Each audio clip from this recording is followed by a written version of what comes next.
In a dusty attic of an abandoned circus, a single trunk guarded secrets that would transform our understanding of an era. Nestled inside were old photographs and diaries revealing real people once labeled freaks. These men and women were far more than spectacles of the bizarre. They endured heartbreak, found love, faced exploitation, and sometimes seized unexpected opportunities.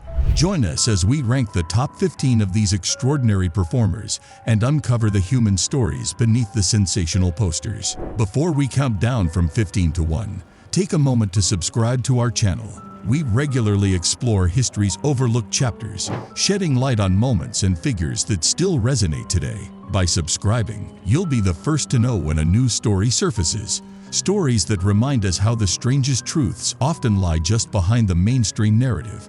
Number 15 is Grady Stiles, the notorious lobster boy. Born with ectrodactyly, which fused his hands and feet into claw-like shapes, Grady was an immediate draw on the sideshow circuit. Onlookers marveled at his clawed extremities, yet behind the scenes, he struggled with alcoholism and abusive behavior. He was eventually convicted of murdering his daughter's fiancé, then found himself murdered by a hitman his own family reportedly hired. It was a grim end to a troubled life, demonstrating how the circus spotlight could cast very dark shadows. At number 14, we meet Charles Sherwood Stratton, better known as General Tom Thumb. Standing a mere 3 feet 4 inches tall, Stratton was a superstar under P.T. Barnum's management. He performed for European royalty, became wealthy, and even dined with heads of state. Despite his global fame, he dealt with a world that rarely accommodated little people. His success, however, proved that ambition and wit were more influential than any physical limitation. Number 13 is Myrtle Corbin, the four-legged lady. Her condition, dipygus, left her with 2 pelvises and 4 legs. Though heralded as a headlining oddity, Myrtle lived a private, everyday life. Once she stepped out of the circus ring, she married, had children, and cherished quiet domestic evenings. Her story shows that even the most sensational differences can coexist with normalcy.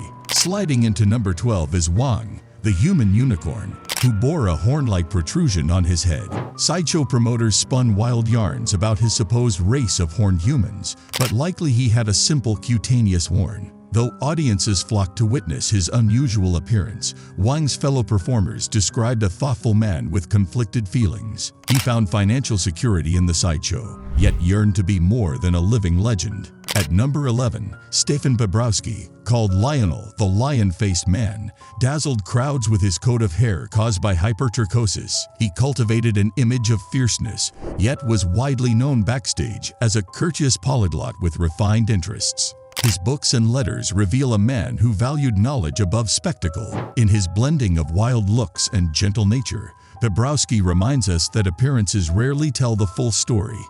Number 10 belongs to Isaac Sprague, remembered as the living skeleton.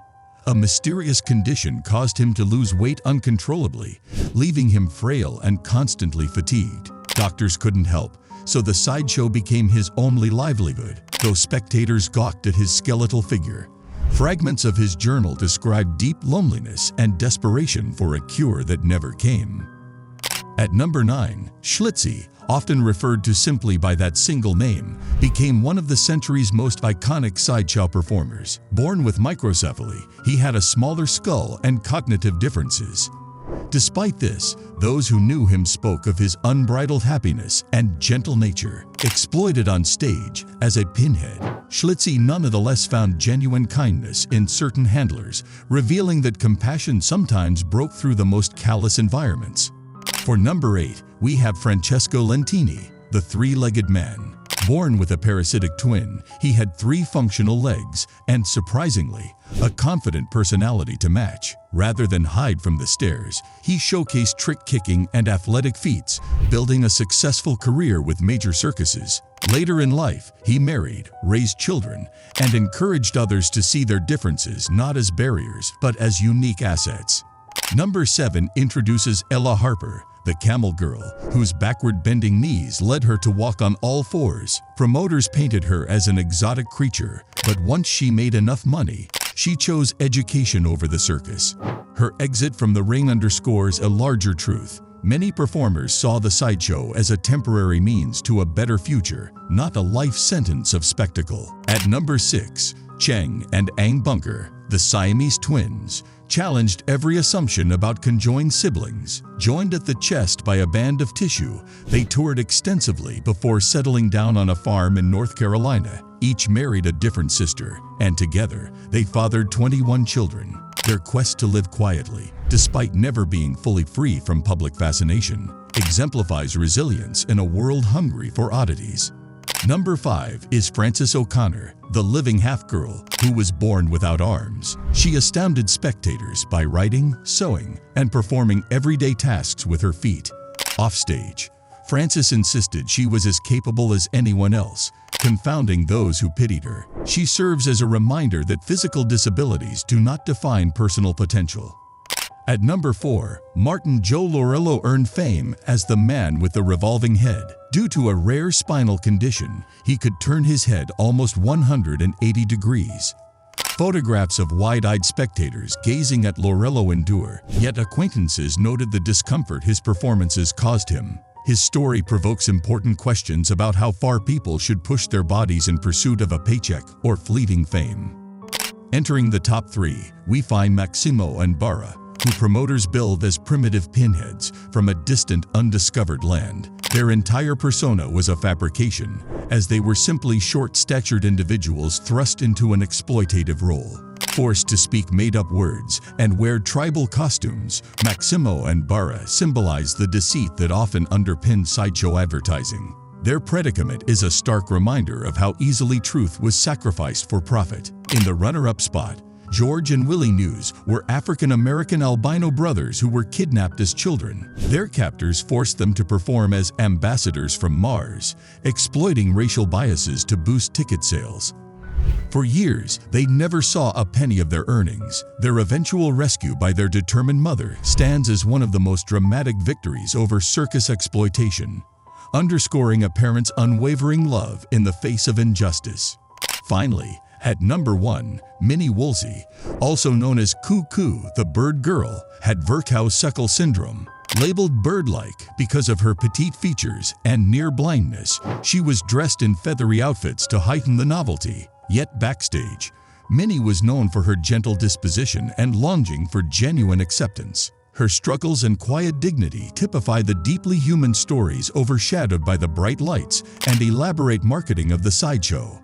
Despite the curiosity they stirred, these 15 individuals possessed private lives, ambitions, and personalities that often contradicted the images painted by circus managers. Some were exploited, some capitalized on their fame, and others navigated both realms. As a whole, their stories invite us to consider how society reacts to physical differences and how easily empathy can be lost in the rush for spectacle.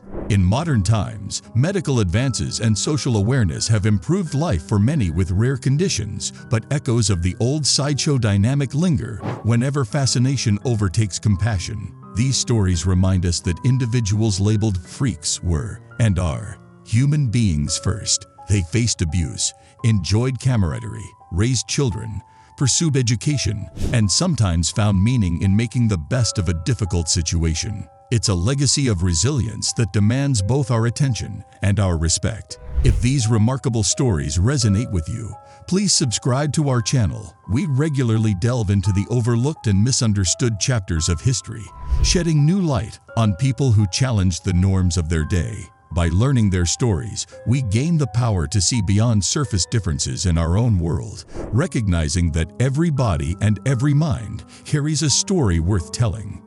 The next time you see someone who appears unusual, recall these 15 individuals who lived under an unrelenting gaze but still forged lives of courage, heartbreak, and hope. In their reflections, we might find a deeper understanding of what it means to be human and how easily wonder and empathy can coexist if only we allow it.